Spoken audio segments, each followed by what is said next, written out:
Glória a Deus, aleluia, louvado seja o nome santo do Senhor. Eu sou a irmã Roseni, quero trazer uma palavra ao seu coração nesta hora. Louvado seja Deus, uma passagem muito conhecida, uma história muito linda, que se encontra em João capítulo 4, versículos 6, 7 e 15. Diz a palavra do nosso Deus: Estava ali a fonte de Jacó, cansado da viagem. Assentara-se Jesus junto à fonte, por volta da hora sexta. Nisso veio uma mulher samaritana tirar água. Disse-lhe Jesus: Dá-me de beber. Disse-lhe a mulher: Senhor, dá-me dessa água, para que eu não mais tenha sede, nem precise vir aqui buscá-la. Louvado seja o nome santo do Senhor.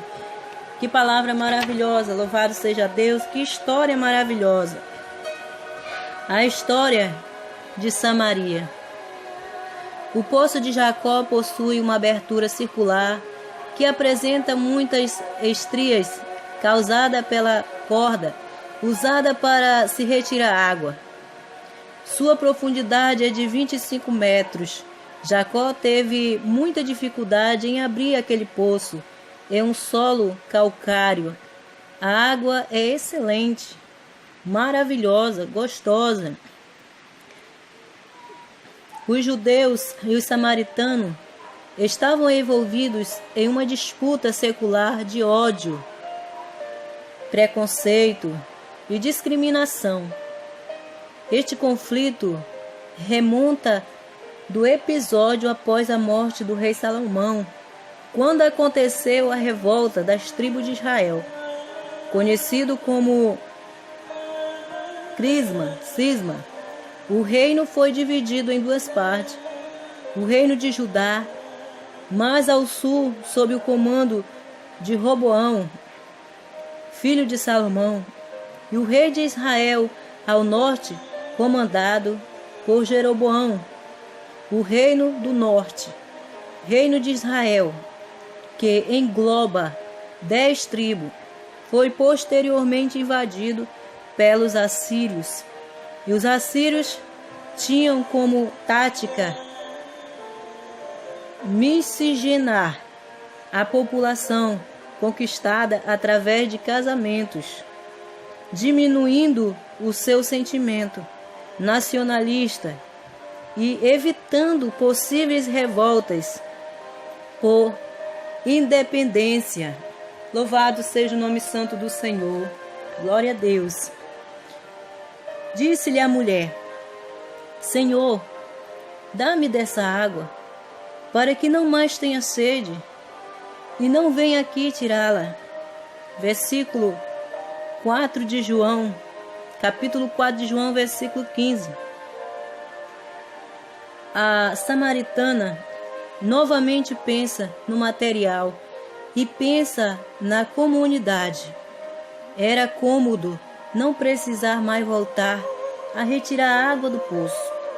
Mas o grande mestre estava não só falando e anunciando um evangelho de comodidades materiais e passageiras. Jesus pregava o verdadeiro e único evangelho, a fonte que jorra para a vida eterna. Jesus completa então com uma revelação da vida que a mulher samaritana levava. Queria mostrá-la que ele tinha água para saciar a sede que ela possuía. Sede esta que fez procurar saciar-se em vários relacionamentos fracassados. Era uma busca que nem ela mesma tinha consciência, de homem em homem, procurando aliviar essa sede. Essa busca terminou no dia em que encontrou com o Mestre Jesus e pôde beber da verdadeira água viva. A samaritana voltou à cidade com sua fonte interior cheia, completa, saciada, jorrando água viva. Não pôde se conter e anunciou aos homens que conhecia. Eles foram imediatamente ter com Jesus. e creram, e também saciaram a sua sede de salvação. Agora, os samaritanos não dependiam mais de templo, monte ou lugar algum, porque João 4, versículo 23 diz: os verdadeiros adoradores adorarão o Pai em espírito e em verdade, porque o Pai procura a tais que assim o adorem. Louvado seja Deus, aleluia! A mulher samaritana e sua missão. Cada um de nós temos uma missão aqui na terra.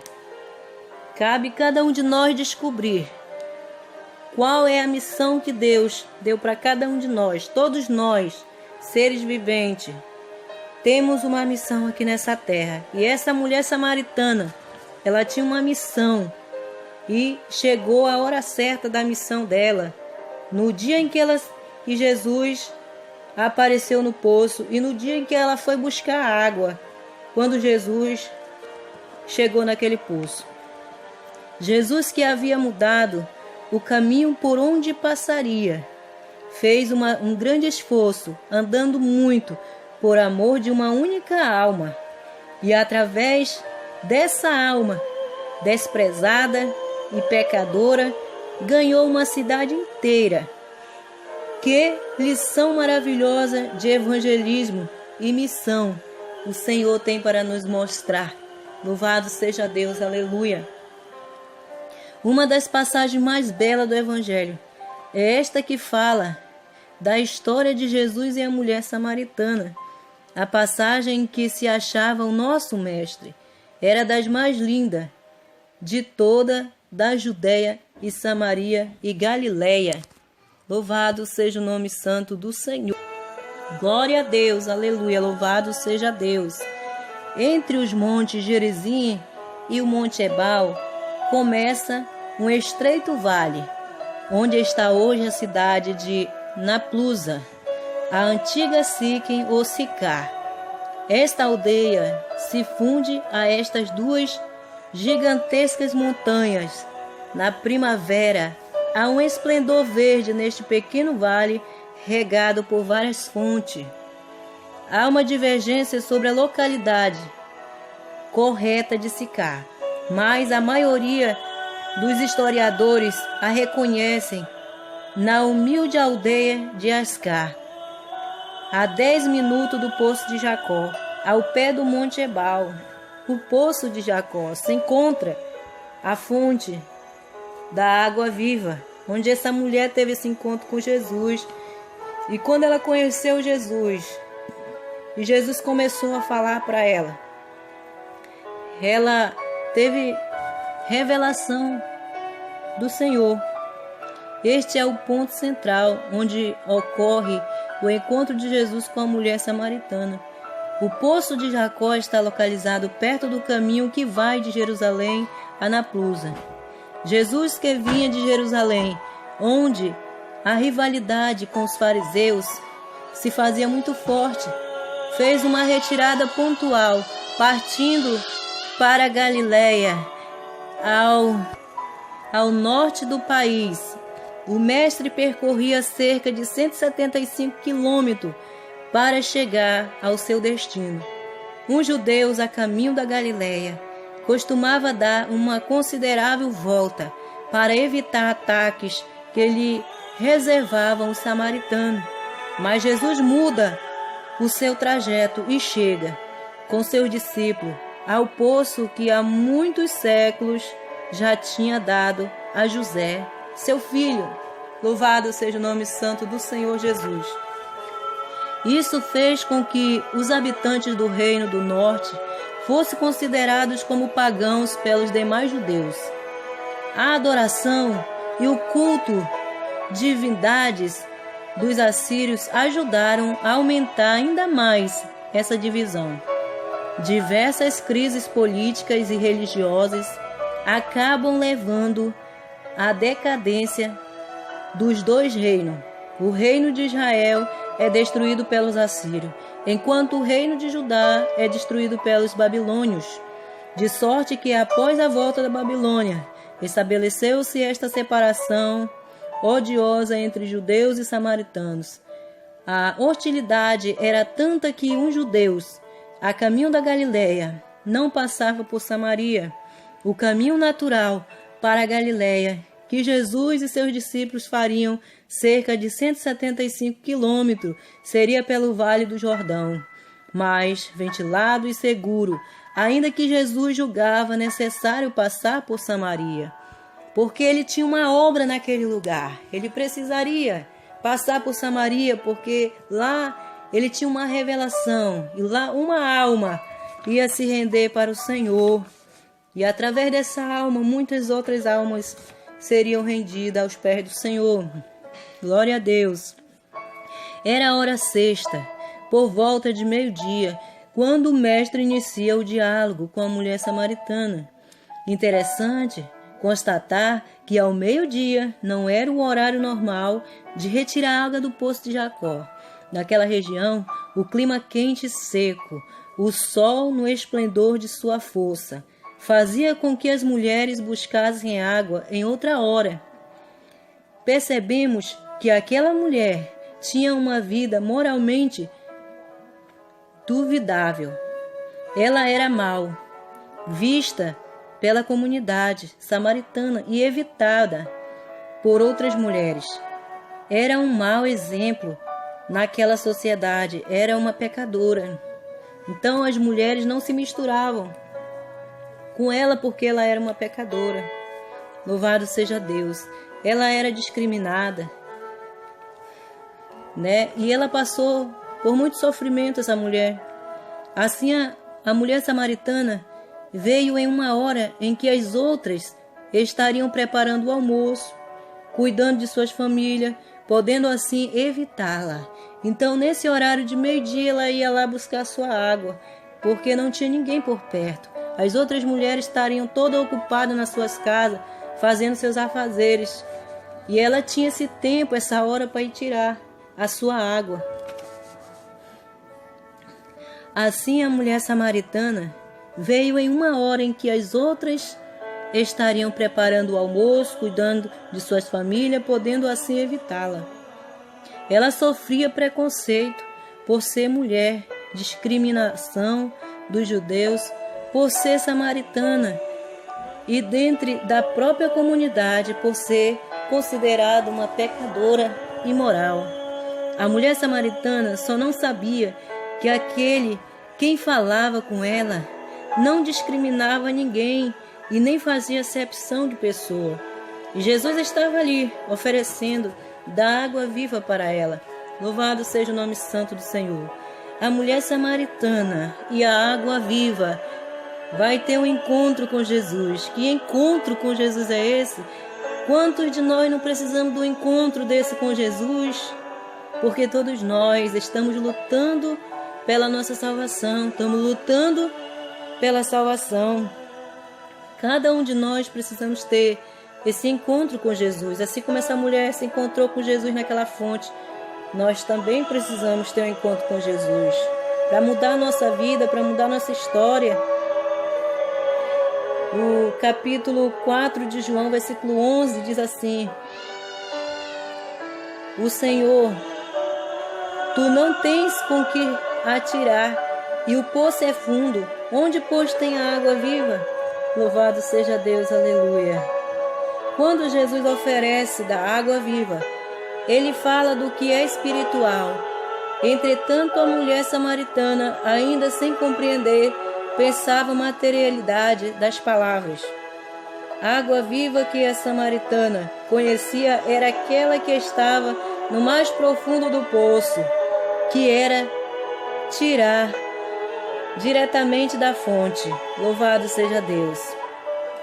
Em João 4, 13 e 14, qualquer que beber desta água tornará a ter sede, mas aquele que beber da água que eu lhe der, nunca terá sede, porque a água que eu lhe der se fará nele uma fonte de água que salte para a vida eterna. Louvado seja o nome santo do nosso Deus, maravilhoso, aleluia. Glória a Deus. João 4,35. Não dizeis vós que ainda há 4 meses, até que venha a ceifa? Eis que eu vos digo, levantai os vossos olhos e vede as terras, que já estão brancas para a ceifa. Louvado seja Deus!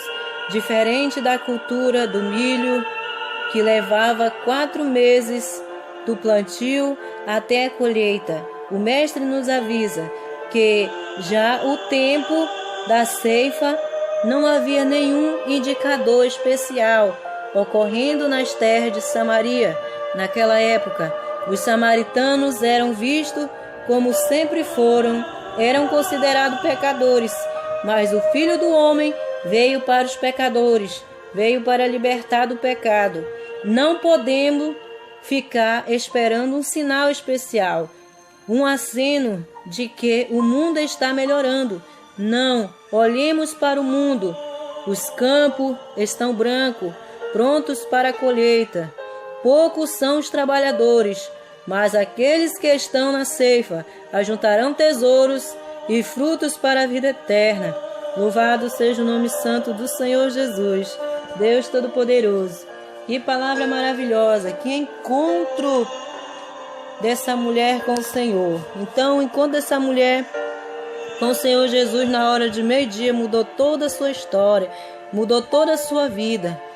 E aquelas pessoas que discriminavam, que desprezavam, que odiavam, que chamavam ela de pecadora, que chamavam ela de tudo quanto não prestava, ela ganhou aquela cidade inteira para o Senhor Jesus.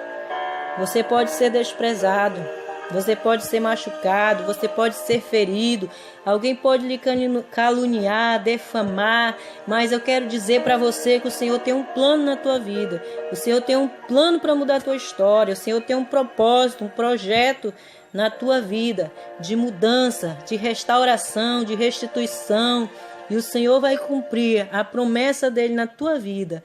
Amém? Glória a Deus, em nome do Senhor Jesus. Eu quero aqui agradecer a Deus por mais essa oportunidade de estar aqui nesta hora, neste momento, trazendo essa mensagem para você. Que você guarde no seu coração e Deus venha te abençoar poderosamente em nome do Senhor Jesus de Nazaré. Glória a Deus, aleluia. Deus, amado Pai que está no céu, Deus poderoso, abençoa esta mensagem, onde ela chegar, as pessoas que ouviram essa mensagem, elas possam ser tocadas, possam ser impactadas, que o Senhor possa mudar a história dessa pessoa, que o Senhor possa transformar essa pessoa, que o Senhor possa abençoar essa pessoa, em nome do Senhor Jesus. Amém.